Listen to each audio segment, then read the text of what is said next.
Fala você, torcedor tricolor, tudo bem? Aqui é o Teixeira Mendes, esse é o programa Laranjeiras Rádio.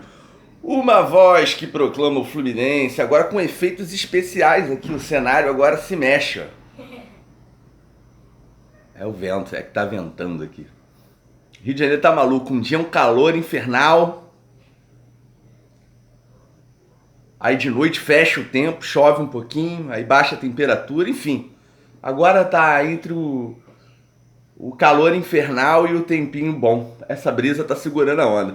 Mas vamos que vamos, galera. Lembrando pra você, torcedor tricolor, que você tem opção aqui na mídia do Flusão. Pois é, vou deixar pra você aqui no link, você que tá procurando as notícias do dia sobre o nosso tricolor, o link do portal Explosão Tricolor, beleza? E você que tá assistindo esse vídeo, deixa o like, faz a inscrição se não for inscrito e ajude compartilhando os nossos conteúdos, tá certo? Bom, gente, vou falar aqui uma coisa rapidinho, esse vídeo não vai ficar muito longo não. Eu fiz um breve levantamento aqui na internet sobre a situação do nosso clube em termos de finanças, né? E a nossa dívida hoje, gente, é de aproximadamente 720 milhões de reais.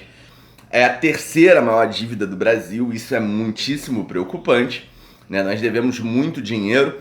É claro que não dá para trabalhar só com número, assim, em abstrato.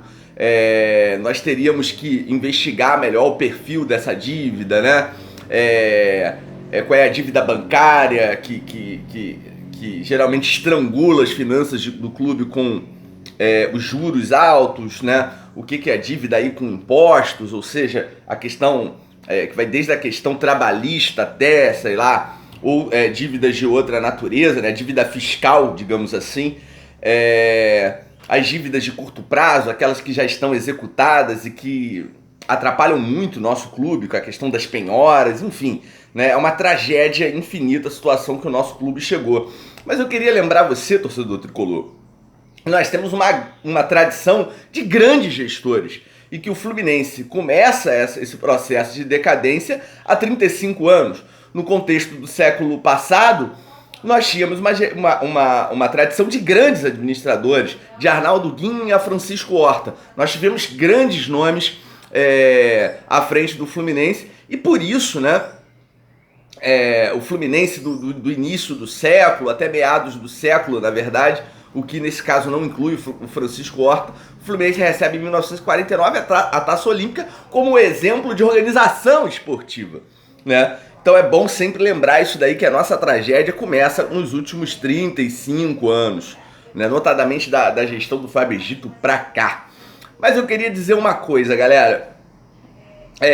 Desses 720 milhões, então essa dívida é preciso estudar o perfil dela, mas olhando para a situação do país, ou seja, o contexto no qual o Fluminense se encaixa, nós temos um câmbio aí que é bastante atrativo para a exportação. E por que eu estou falando disso? O que um clube pode exportar para atrair divisas? Ora, o jogador de futebol. E o que interessa ao mercado internacional são os jovens valores, ou seja, os jogadores que têm qualidade, né, e que são jovens, terão um aproveitamento aí no longo prazo, né, um futuro pela frente, né, uma expectativa também de valorização futura para revenda no mercado internacional, etc.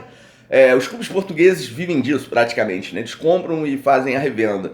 Mas enfim, tendo em vista essa situação, a situação do câmbio aí para o euro, né, o real para o euro, gira sempre ali em torno de R$6, né? Ou seja, R$6 para pagar €1.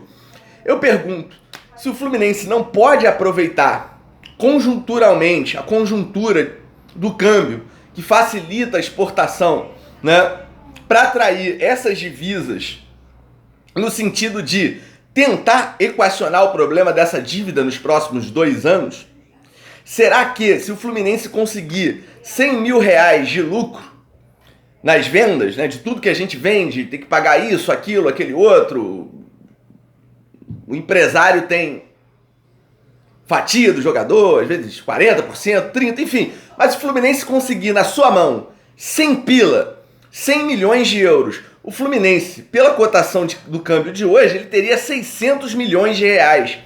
600 milhões de reais, a gente consegue equacionar o problema da dívida.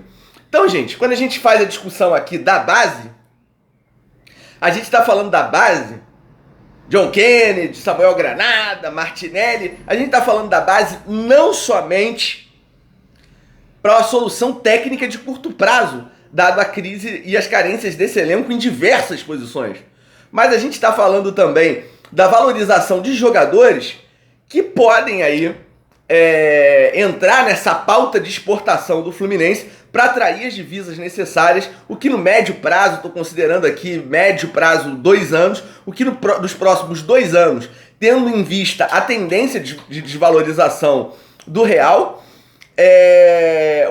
que o Fluminense pode aproveitar essa tendência do câmbio. Então, será que não é possível nas redes sociais levantar essa discussão? Será que será que a discussão que eu estou levantando faz sentido? Será que é possível tentar uma estratégia voltada aí para a exportação, para atrair as divisas e tentar dar um desafogo nas contas do clube?